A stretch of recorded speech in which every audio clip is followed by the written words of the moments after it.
అందరికీ నమస్తే. కూటమి ప్రభుత్వాన్ని ప్రశ్నించినటువంటి వాళ్ళని ఇటీవల కాలంలో చాలామందిని అరెస్ట్ చేసి లోపల పెట్టారు కదా. సో అలాంటి వాళ్ళని వైఎస్ఆర్సీపీ సీరియస్గా ఎందుకు తీసుకోవట్లేదు? వాళ్ళు ప్రశ్నించింది వైఎస్ఆర్సీపీ పార్టీ కోసం అన్న విషయం కూటమి ప్రభుత్వానికి తెలుసు, కానీ వైఎస్ఆర్సీపీకి ఎందుకు తెలియటం లేదు?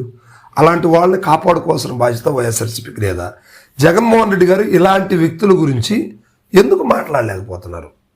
అంటే ఇంకా ఎక్కువ మంది అరెస్ట్ కావాలనే, ఇంకా ఎక్కువ మంది నష్టపోవాలనే? వీళ్ళందరూ కూడా వైఎస్ఆర్సీపీకి ఫేవర్గా ఉన్నారంటే వైఎస్ఆర్సీపీ వ్యక్తులనే కదా. ఒకవేళ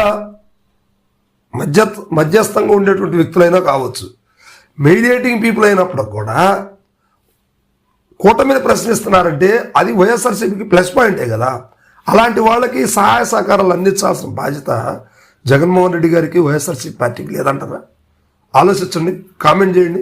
ఇప్పుడు జగన్మోహన్ రెడ్డి గారి ప్రతి కదలికలో కూడా కూటమి ప్రభుత్వం అడుగడుగున ఆంక్షలు విధిస్తూ ఆయన్ని కదలలేకుండా చేస్తున్నప్పటికీ ప్రజల్లో ఏమాత్రం జగన్ క్యాడర్ అనేది తగ్గలేదు.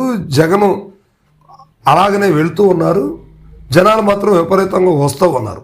కానీ నిజానికి ఆంధ్రప్రదేశ్లో కూటమి ప్రభుత్వాన్ని ప్రశ్నిస్తుంది వైఎస్ఆర్సీపీ కాదు, మీడియేటింగ్గా ఉన్నటువంటి పీపుల్సే. చిన్న చిన్న మీడియాలే సోషల్ మీడియాల్లో కూటమి ప్రభుత్వాన్ని విపరీతంగా ఏకి పారేస్తుంది. ఇలాంటప్పుడు ఎందుకు జగన్మోహన్ రెడ్డి గారు అలాంటి వ్యక్తులను తీసుకోవట్లేదు? మనం చూసాం, ప్రశ్న రావణ్ ఒకరోజు, అదేవిధంగా అదే రోజు ముందు రోజు తెలంగాణ జర్నలిస్ట్ కేవీఆర్ వెంకటరామరెడ్డిని అరెస్ట్ చేశారు. నేను ఒక్కటే చెప్తున్నాను, వైఎస్ఆర్సీపీకి కొంచెమైనా ఆలోచన ఉందా? అలాగా ప్రశ్నించి వివరించి ప్రజల్లోకి తీసుకెళ్ళినటువంటి వ్యక్తుల్ని వైఎస్ఆర్సీపీ పట్టించుకోకపోవటం చాలా బాధాకరం.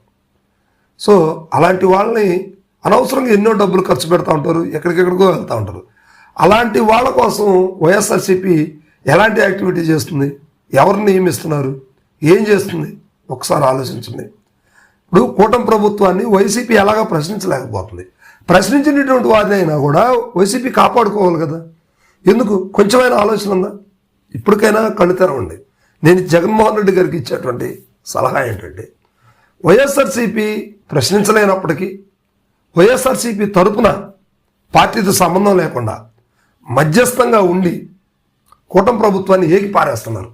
మీరు ఈ పథకాలు ఇట్లా ఫెయిల్ అయ్యారు, ఈ విధంగా ఫెయిల్ అయ్యారు, ప్రజల్ని ఇబ్బంది పెడుతున్నారంటూ ఎన్నో రకాలుగా చేస్తున్నటువంటి సోషల్ మీడియాలో ఉన్నటువంటి జర్నలిస్టులు కావచ్చు, విశ్లేషకులు కావచ్చు, పొలిటికల్ అనాలిసిస్లు కావచ్చు, వీళ్ళందరినీ కూటమి ప్రభుత్వం ఇబ్బంది పెడుతుంటే మాకేం పోయాలే అని పట్టినట్టు వ్యవహరిస్తున్నారు వైఎస్ఆర్సీపీ నాయకులు. ఇది కరెక్ట్ కాదు.